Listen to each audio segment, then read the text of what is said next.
A very good morning to you once again. If any doubt is there from yesterday's lecture, you can ask. Otherwise, we will continue with the revision questions. Okay, fine. Then I'm just muting you all. If anyone will be having any doubt, so you are to raise your hand and then only I will unmute.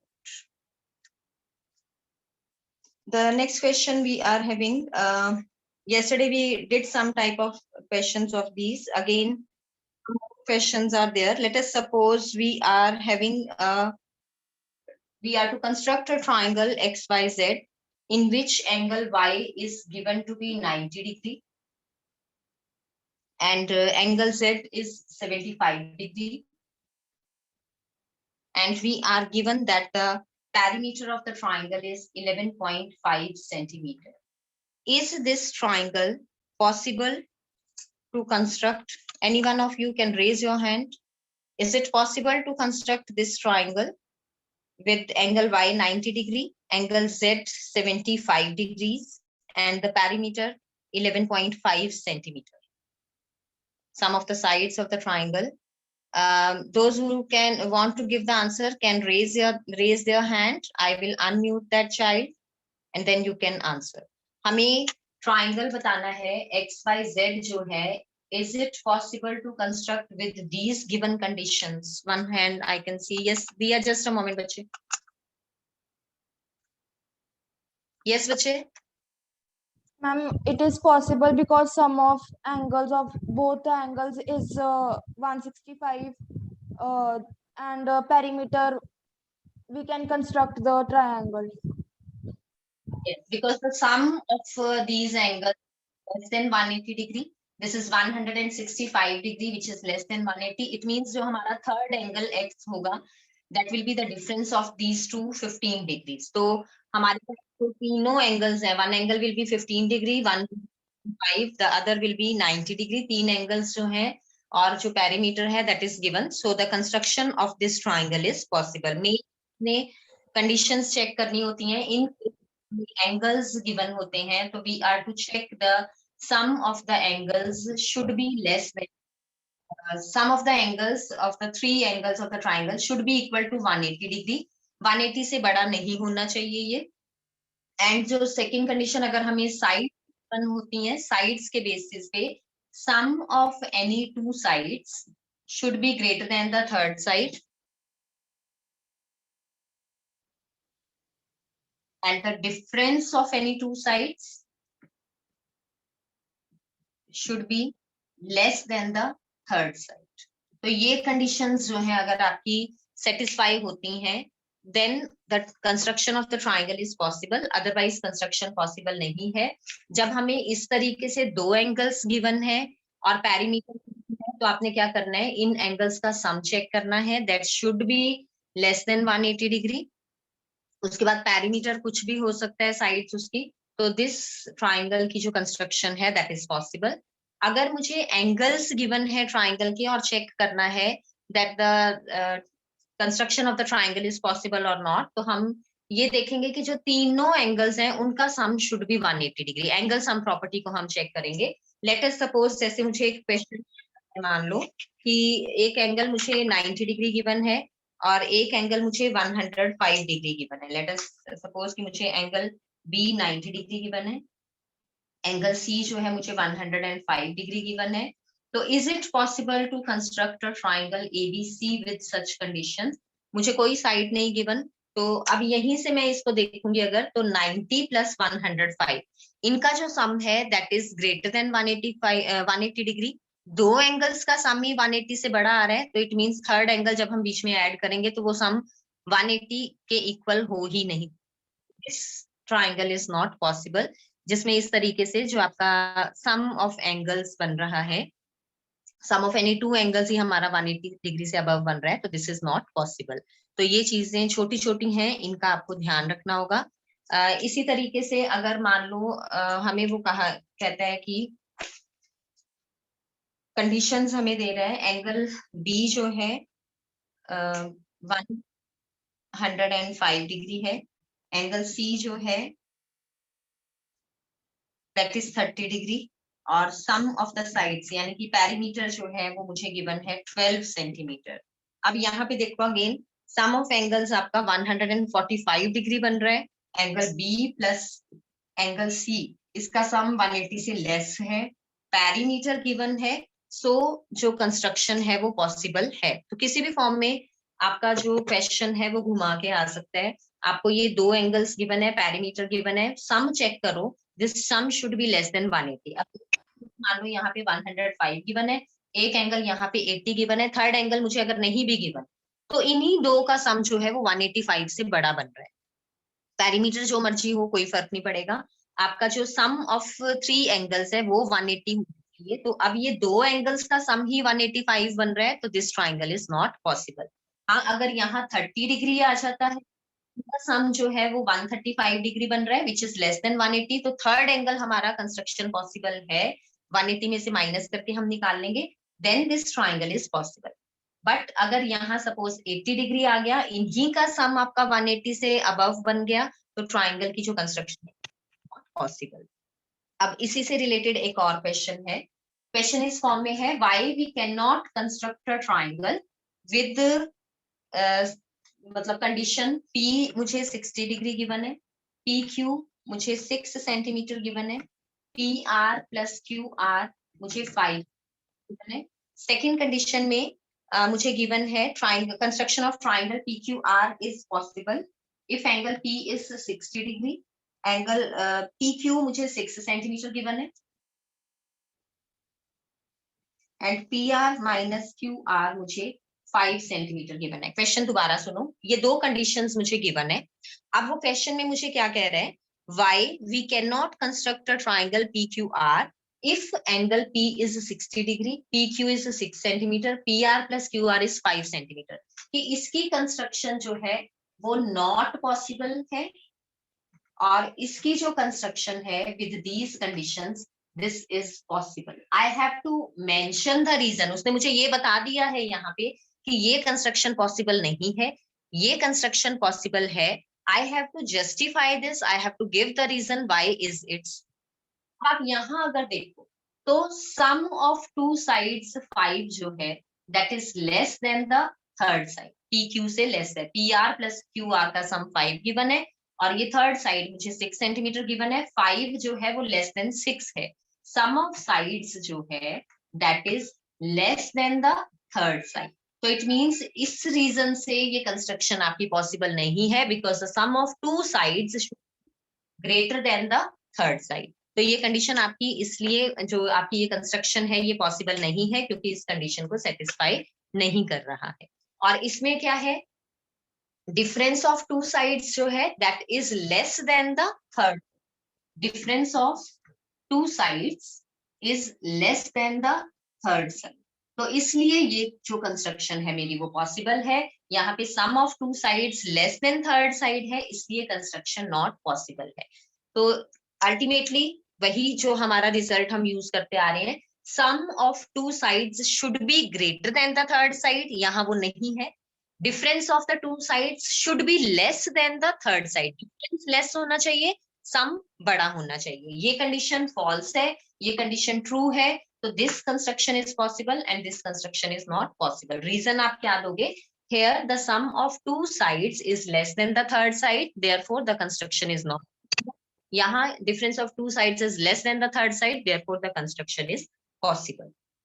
उसके बाद again कल भी हम इस तरह का question कर चुके हैं, can an angle of 42.5 degree be constructed with the help of ruler and compass, give reason। 42.5 का एंगल जो है that cannot be constructed with ruler and compass because 42.5 degree जो है आपका that is not divisible by 15। 15 का multiple वो नहीं है, चाहे आप इसका डबल भी करोगे तो दैट विल बी 85, उसका आप डबल करोगे तो दैट विल बी 170, इसका डबल करोगे 340, 360 से लेस वाली वैल्यूज मैंने चेक कर ली, इनमें से कोई भी आपका जो है वो 15 के टेबल में नहीं आता है, so this is not possible to construct this kind of dimensions. उसके बाद construction of a triangle ABC करनी है हमें, और कंडीशंस क्या क्या गिवन है, BC मुझे गिवन है 3 सेंटीमीटर, एंगल सी मुझे गिवन है 60 डिग्री, और मुझे ये बताना है कि कंस्ट्रक्शन पॉसिबल होगी when A B minus A C is equal to dash. यहाँ पे मुझे ऑप्शंस गिवन है 3.2 centimetre, then next option 3.1 centimetre, next option 3 centimetre, next option 2.8 centimetre. अब देखो यहाँ पे BC थर्ड साइड हो गई मुझे जो गिवन है, that is just a moment बच्चे। यहाँ पे क्या है, A B minus A C, difference of जो साइड्स है वो मुझे गिवन है 3.2 centimetre, 3.1 centimetre, 3 centimetre and 2.8 centimetre. अब यहाँ पे क्या आएगा, जो ये डिफरेंस मुझे गिवन है, ये कैसे गिवन है मुझे कि this difference should be less than the third side. Difference of two sides जो है that should be less than the third side. अब डिफरेंस ऑफ साइड्स क्या है, A B minus A C, this should be less than the third side. Third side यहाँ पे जो है मेरी वो 3 सेंटीमीटर है। डिफरेंस मुझे क्या गिवन है, डिफरेंस में मुझे वैल्यू बतानी है। देखो अब डिफरेंस ऑफ साइड्स जो है that should be less than third side यानी कि 3 सेंटीमीटर। यहाँ पे डिफरेंस क्या गिवन है 3.2, यहाँ पे डिफरेंस क्या गिवन है 3.1, ये कंडीशन फॉल्स, ये कंडीशन फॉल्स। यहाँ पे डिफरेंस क्या गिवन है 3, अब 3 less than 3, this is again false. तो 2.8 ये आ गया मेरे पास, 2.8 less than 3, so 2.8 less than 3, ये कंडीशन मेरी जो है दिस इज ट्रू। तो ये कंडीशन मेरी क्योंकि ट्रू है तो इट मींस कि मेरा जो आंसर आएगा that will B option D. Option D जो है वो मेरा आंसर आएगा। So this is your result. So next we are having,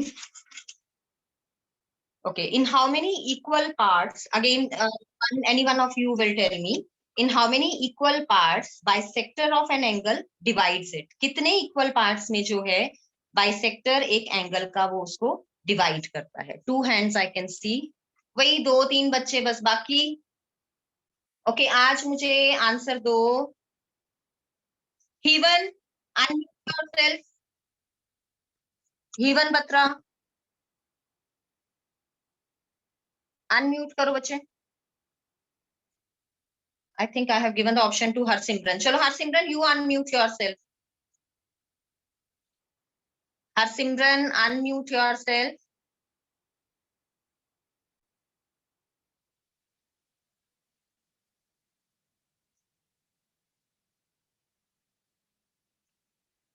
Lovlina, दिया, अर्शप्रीत, रमनीक, वही 5 बच्चे जिनके हैंड्स हमेशा रेज्ड होते हैं। ओके चलो Ramnik, you can give me the answer बच्चे। Yes, ma'am. 2.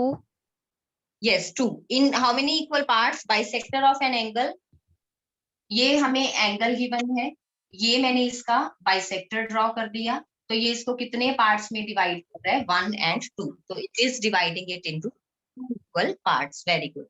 Now the next we are having, ये टाइप हम कर चुके हैं। State the condition for which construction of triangle is not possible. आपको वो कंडीशन बतानी है for which the construction of triangle is not possible, जिसके लिए जो कंस्ट्रक्शन है हमारी वो पॉसिबल नहीं है। सो अगेन हैंड्स बच्चे इसी क्वेश्चन के लिए रेज्ड है या पिछले रेज्ड हैं? अगर ये नहीं आता किसी को तो you can lower your hand, क्योंकि जो मैं हैंड्स रेज्ड देख रही हूँ I will unmute anyone out of them. Okay Lovlina. Yes, ma'am. Ma'am, the condition is if the difference of two sides is greater than the third side. Yes, difference of two sides is greater or less? Just a moment, I am giving you the option once again. Yes, Ma'am, बच्चे। greater. Ma'am, greater. Difference of two sides greater होना चाहिए कि less होना चाहिए? Ma'am, greater नहीं होना चाहिए। Yes, नहीं होना चाहिए, it means it should be less than. Conditions देखो क्या क्या है, either the sum of the angles of a triangle 180 degree और the sum of the any two sides of the triangle should be greater than the third side, or the difference of any two sides should be less than the third side। तो एक condition आप कोई भी इसमें mention कर सकते हो। State the condition for which construction triangle is not possible था, तो that your this is correct. आपका वो आंसर करेक्ट है क्योंकि नॉट पॉसिबल उसने पूछा था, कि डिफरेंस ऑफ टू साइड्स अगर ग्रेटर देन थर्ड साइड होगा तो triangle is not possible. So it was right जो आपने स्टार्टिंग में बोला था. So these were some questions which were related to your this construction. So now we are moving on to the revision of our coordinate geometry. 1 mark वाले जो हैं हम इसमें अपने questions जो हैं वो discuss करेंगे. इसमें जो आपका एक टेस्ट में क्वेश्चन आया था रिफ्लेक्शन वाला या मिरर वाला जो था, मिरर इमेज वाला, वो हम लोगों ने नहीं किए हुए थे, तो वो अब मैं आपको पहले सबसे वही डिस्कस करूंगी. So let us start with that. आपको बच्चे ये पता है कि जो हम एक्सेस लेके चलते हैं वहां पे हमारी जो है वो दो तरह की एक्सेस होती हैं कि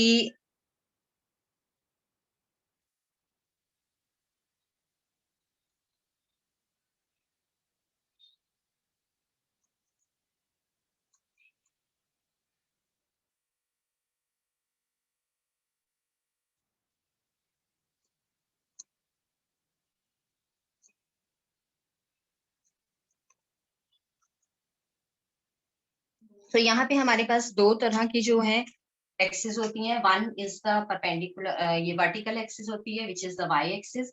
ये वाली जो हमारी एक्सिस होती है ये एक्स एक्सिस होती है. एक बार मैं ये रिकॉल करवा देती हूँ आपको and then we will discuss.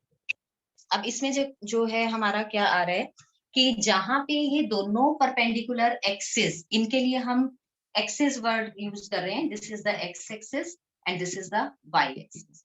जहां पे ये दोनों एक्सिस हमारी मीट कर रही हैं परपेंडिकुलर पे, that point is the origin. So the two axis meet at origin 0,0. ये ध्यान रखना है आपको. जो भी एक्सिस हैं आपकी वो मीट कर रही हैं 0,0 पे. अगर कोई लाइंस पैरेलल की बात करते हैं कि any two lines parallel meet at suppose -3,7, तो ये आपकी जो है दीज, ये जो लाइंस हैं ये वाली और ये वाली, these will not be the axis. ठीक है, तो ये ध्यान रखना है, ये एक्सिस नहीं होगी. -3,7 मेरा पॉइंट आएगा यहाँ कहीं पे. इस पॉइंट पे अगर मैं लाइन ड्रॉ करूं तो -3 जो है x इक्वल टू -3 वाली जो मेरी लाइन बनेगी that will be parallel to y axis. ये भी आपका 1 मार्क क्वेश्चन बन जाता है. x is equal to -3, x is equal to के फॉर्म में है अगर, तो x -3 कहाँ पे है? देखो -1 -2 एंड दिस पॉइंट इज -3. ये x इज इक्वल टू -3 आपका पॉइंट है. उसके बाद y is equal to 7, 1 2 3 4 5 6 and 7. y equal to 7 मेरा ये वाला पॉइंट है.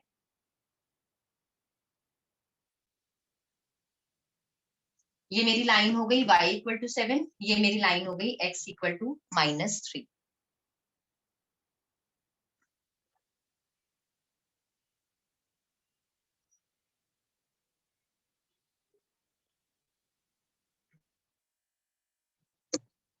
सो अगर मैं इस पॉइंट की बात करूं तो मेरा ये पॉइंट आ रहा है -3,7. अब कहने को तो ये एक्सिस एक जो ये लाइंस हैं ये एक दूसरे के परपेंडिकुलर हैं, बट ये एक्सिस नहीं है हमारा. This is not our axis. हमारी एक्सिस कौन सी है? ये. This is our y axis, this is our x axis. ये दोनों हमारी एक्सिस हैं. तो एक्सिस जहां पे मीट कर रही हैं दैट पॉइंट इज ऑरिजिन. और बाकी जो वैसे लाइंस अगर हम ड्रॉ करते हैं कहीं पे भी तो पॉइंट पे मीट कर सकती है. लेट्स जस्ट सपोज कि मैंने इधर एक लाइन ले ली, तो अब ये -3 है पॉइंट, x -3 है और y यहाँ पे क्या है -4. तो ये कहाँ मीट कर रही है? -3, -4 पे. अब मैं आपको बता रही थी कि x is equal to -3. x is equal to -3 means y की इसके कॉरेस्पॉन्डिंग कुछ भी वैल्यू हो सकती है. इस लाइन पे देखो, मैं कहीं पे भी कोई पॉइंट ले लेती हूँ. मान लो मैंने यहाँ एक पॉइंट ले लिया, तो ये मेरा कौन सा पॉइंट है? 1 2 3. x की वैल्यू -3 ही है, y की वैल्यू यहाँ पे क्या हो गई? 3. यहाँ मैंने सपोज पॉइंट लिया तो दिस इज -3,5. मैंने यहाँ पॉइंट लिया तो दिस इज -3,2. तो x इज इक्वल टू -3 जो लाइन है मेरी, इसके ऊपर मैं कहीं पे भी कोई पॉइंट ले लूं तो मेरी y की वैल्यू जो है वो चेंज हो रही है. x की वैल्यू मेरी फिक्स है -3. इसके कॉरेस्पॉन्डिंग y की वैल्यू यहाँ 7 हो गई, यहाँ 5 हो गई, यहाँ 3 हो गई, यहाँ 2 हो गई, यहाँ -4 हो गई. तो it means x is equal to -3 मेरी वैल्यू फिक्स्ड है, y की वैल्यूज इसमें चेंज हो रही हैं, तो दिस लाइन जो है x इज इक्वल टू कोई भी अगर मुझे पॉइंट दे दिया जाता है तो that will be line will be parallel to y axis. ये वाली लाइन जो है वो किसके पैरेलल होगी? y एक्सिस के। सेम वे में इसको लेके चलती हूँ, यहाँ पे मुझे क्या गिवन है? y is equal to 7। y is equal to 7 पे मैं अगर ये पॉइंट लूं तो ये मेरा -2,7 बन जाएगा। अगर मैं इधर से कोई पॉइंट ले लूं, मान लो मैंने ये पॉइंट लिया तो ये मेरा पॉइंट बना 1,7। अब यहाँ पे आपकी जो y की वैल्यू है वो फिक्स है 7 7 7। इस लाइन के ऊपर मैं कहीं पे भी कोई पॉइंट ले लूं, y मेरा फिक्स है 7, x की जो मेरी वैल्यू है वो चेंज हो रही है। तो y इज इक्वल टू 7 का मतलब क्या है? y 7 किस किस पॉइंट के लिए होगा? For all points which lie on this line. और ये लाइन क्या कर रही है? This is parallel to x axis. तो एक चीज का आपने ध्यान रखना है, इफ आई एम गिवन कि मुझे एक लाइन ड्रॉ करनी है x इज इक्वल टू -3 पे, तो that line will be parallel to y axis. x की फॉर्म में गिवन है तो y के पैरेलल होगी, उल्टा होगा ये। x इज इक्वल टू -3 ये पॉइंट है मेरा, तो यहां से मैं लाइन ड्रॉ करूंगी तो that will be parallel to y axis. y equal to 7 मुझे गिवन है, ये पॉइंट था मेरा 7, यहाँ पे मैं लाइन ड्रॉ करूंगी तो that will be parallel to x axis. तो जो मुझे वैल्यू गिवन है, अगर मुझे y की वैल्यू गिवन है वो x एक्सिस के पैरेलल आएगी, लाइन ड्रॉ करूंगी। x की फॉर्म में वैल्यू गिवन है तो that will be parallel to y axis. तो हमें जो है ये पता होना चाहिए कि जो हम लाइंस ड्रॉ कर रहे हैं तो वो आपकी किस तरीके से आएंगे। अगर x की फॉर्म में गिवन है तो पैरेलल टू y एक्सिस, और अगर y की फॉर्म में गिवन है तो पैरेलल टू x एक्सिस। उसके बाद हमें इक्वेशन ऑफ एक्सिस पता होनी चाहिए। इक्वेशन ऑफ एक्सिस क्या है? Equation of x axis, x axis पे अगर मैं मान लो कोई भी पॉइंट लेती हूँ, ये x और y एक्सिस मैंने ड्रॉ कर लिए, ये ओरिजिन पे मीट कर रही है मेरी दोनों एक्सिस। ये point -1 -2 -3 -4 -5 and so on. This is 1 2 3 4 5 and so on. मान लो मैंने ये पॉइंट ले लिया। अब ये पॉइंट पे देखो, x की वैल्यू है -4, y एक्सिस पे कुछ भी नहीं है। अगर मैं y एक्सिस की सीध देखूं तो यहाँ पे क्या है? 0, यानी कि ये पॉइंट मेरा रिप्रेजेंट कर रहा है -4, 0। अब मैंने ये पॉइंट लिया, x की वैल्यू क्योंकि x एक्सिस पे है ये पॉइंट मार्क्ड, तो x की वैल्यू 2, इसकी सीध में y जो है दैट इज 0। ये पॉइंट लिया, दिस इज अगेन 6, 0। तो अब यहाँ पे देखो y की वैल्यू हमेशा मेरी क्या आ रही है? 0। यानी कि जो x एक्सिस है इसकी इक्वेशन क्या हो गई मेरी? ये सारे 1 मार्क वाले क्वेश्चंस में डिस्कस कर रही हूँ। This is y is equal to 0, क्योंकि x एक्सिस पे कहीं पे भी मैं कोई पॉइंट ले लूं, मेरा जो y कोऑर्डिनेट आएगा वो 0। ये इनफाइनाइटली आपकी एक्सटेंड हो रही है। कहीं पे भी मैं कोई पॉइंट ले लूं, मान लो मैंने 100 ले लिया, 100, 0, यहाँ पे भी y आपका 0 आएगा क्योंकि ये पॉइंट आपका x एक्सिस पे लाई करता है। x एक्सिस पे y कोऑर्डिनेट हमेशा आपका 0 होता है। तो इक्वेशन ऑफ x एक्सिस आपकी क्या आ जाएगी? y is equal to 0। Same way में equation of y axis, y axis में हम जब भी कोई पॉइंट लेते हैं हम 0 कॉमा की फॉर्म में लिखते हैं।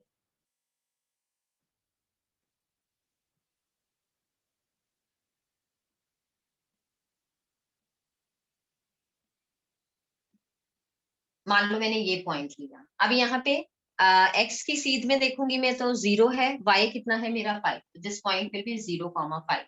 ये पॉइंट लिया मैंने 2 की सीध में, x वाली वैल्यू जो है इस पॉइंट पे 0 है, तो दिस विल बी 0,2। यहाँ पे लिया 0,-5, यहाँ लिया 0,-7। x का अगर मैं कोऑर्डिनेट देखूं तो हर जगह पे मेरा ये क्या है? 0। तो इक्वेशन ऑफ y एक्सिस क्या हो जाएगी? x is equal to 0। y की वैल्यू चेंज होती जा रही है यहाँ पे, और x की जो फिक्स है वैल्यू दैट इज 0। तो equation of y axis is x is equal to 0। Equation of x axis is y is equal to 0।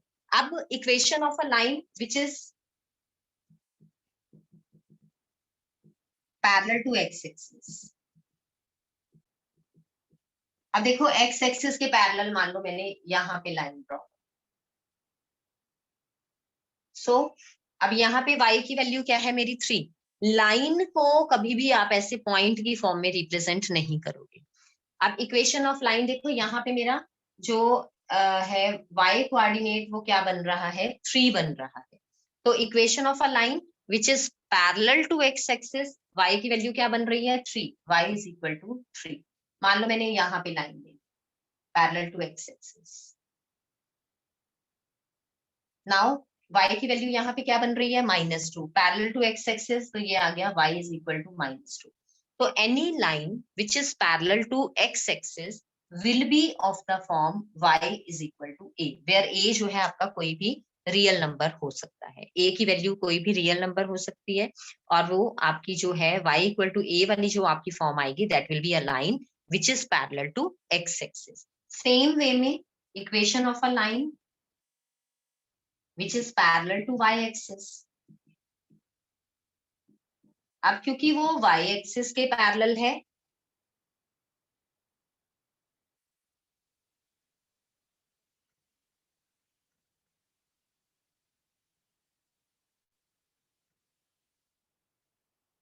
तो आपकी जो लाइन ड्रॉ होगी that will be in this way, y axis के parallel draw होगी। अब देखो यहाँ पे y की वैल्यूज चेंज होती जा रही हैं, x की वैल्यू आपकी फिक्स्ड है, x जो है यहाँ पे क्या है, 2। तो any line which is parallel to y axis, अब जैसे मैंने ये पॉइंट लिया तो ये मेरी आ गई x इज इक्वल टू 2। मान लो मैंने यहाँ पे लाइन ड्रॉ कर दी पैरेलल टू y एक्सिस, यहाँ पे अगेन इस लाइन के ऊपर मैं जो y की वैल्यूज लूंगी, मेरी वो वैल्यूज चेंज होती जाएंगी। x की वैल्यू जो है वो फिक्स्ड है, x जो है हर केस में -4, तो इसकी इक्वेशन क्या आ गई, x इज इक्वल टू -4। ये एक स्पेसिफिक केस हो गया, जनरल बतानी है मुझे। Equation of a line which is parallel to y axis will be of the form x is equal to a लिख लो चाहे b लिख लो, which is a real number, तो कोई भी रियल नंबर हो सकता है। तो अगेन बस आपने ये ध्यान रखना है, अगर line parallel to x axis पूछा है तो y इक्वल टू की फॉर्म में दोगे, line parallel to y axis पूछा है तो x इज इक्वल टू की फॉर्म में दोगे। ये आपकी line parallel to y axis है। यहाँ पे y की वैल्यूज क्योंकि चेंज होती जा रही हैं, हम एक फिक्स्ड वैल्यू नहीं दे सकते, जहां जिस पॉइंट से वो पास कर रही है x का जो कॉमन पॉइंट है वो हम ले लेंगे। सो यहाँ पे हमारा जो x का कॉमन पॉइंट है वो ये फिक्स्ड है, तो दिस वी विल, तो you can go in this way. अब हम बात करते हैं क्वाड्रेंट्स की। क्वाड्रेंट्स आपको पता है, we are having the 4 quadrants, first quadrant, second quadrant, third quadrant and fourth quadrant, और हम इनको एंटी क्लॉकवाइज जो है लेके चलते हैं। एंटी क्लॉकवाइज ये हमारे चलते हैं, जस्ट अ मोमेंट लवलीना।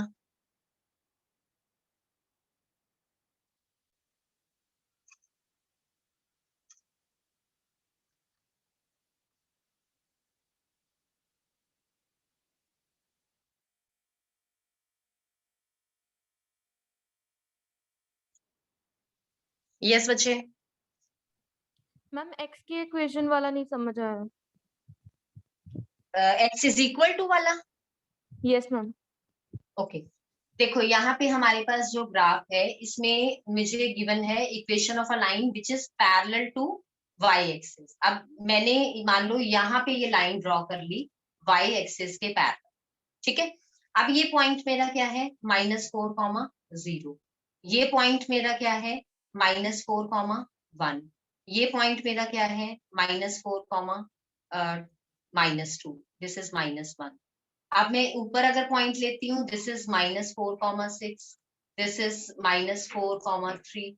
तो यहाँ पे जो मेरी x की वैल्यू है, अगर आप सब जगह देखो, दैट इज फिक्स्ड, वो a की वैल्यू आ रही है, y की जो है वो चेंज होती जा रही है। अब मैं अगर y की टर्म्स में इसको लिखूं तो मैं y इक्वल टू -2 लिखूं, y इक्वल टू -1 लिखूं, y इक्वल टू 3 लिखूं, या y इक्वल टू 6 लिखूं, मेरी एक फिक्स्ड वैल्यू नहीं आ रही। यानी कि अगर मैंने ये इक्वेशन आपको कहा कि y इक्वल टू की फॉर्म में लिखो, और मैं डिफरेंट स्टूडेंट्स को कहती हूँ लिखने के लिए, तो ये सबका आंसर क्या आएगा, चेंज आएगा।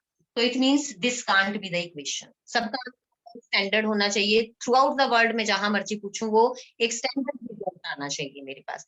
तो यहाँ क्या होगा देखो, अब x की जो मेरी वैल्यूज हैं वो फिक्स्ड है, तो स्टैंडर्ड क्या रखा गया कि whenever a line is drawn parallel to y axis, तो उसकी इक्वेशन हम इस फिक्स्ड वाले के उसमें लिखेंगे, ताकि मैं किसी भी पर्सन से पूछूं तो मुझे मेरा आंसर फिक्स्ड मिले।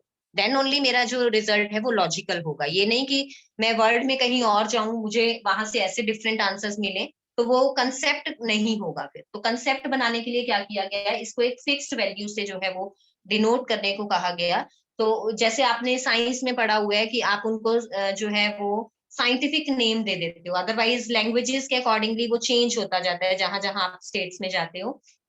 तो सेम वे में मतलब जो है हम एक यूनिवर्सल ट्रुथ कह लो कि लेके चलते हैं, तो उसके अकॉर्डिंगली जो हमें फिक्स्ड देना है कि हमारा आंसर थ्रू आउट सेम रहे, वो क्या दिया गया, क्योंकि एक्स चेंज नहीं हो रही है, तो इस इक्वेशन को नेम दे दिया गया x इज इक्वल टू -4। अब मैं किसी से भी पूछूं तो मुझे आंसर यही मिलेगा, x इज इक्वल टू -4। ठीक है, इज दिस क्लियर? तो ये एक स्टैंडर्ड बना दिया गया कि whenever a line is drawn parallel to y axis, तो आपकी जो इक्वेशन होगी that will be of the form x is equal to a जो है जहां से वो लाइन x के उसमें पास कर रही है वो आपकी a की वैल्यू है। जैसे यहाँ पे ये 2 से पास कर रही है तो this will be x is equal to 2, ये लाइन 4 से पास कर रही है तो इसकी इक्वेशन हो गई x is equal to. So your time is over for today. We will continue with the revision tomorrow. If any doubt is there, I'm giving you the option to all of you to unmute, and whosoever is having the doubt, you can unmute yourself and you can ask your doubt. किसी को अगर तो अपने आप को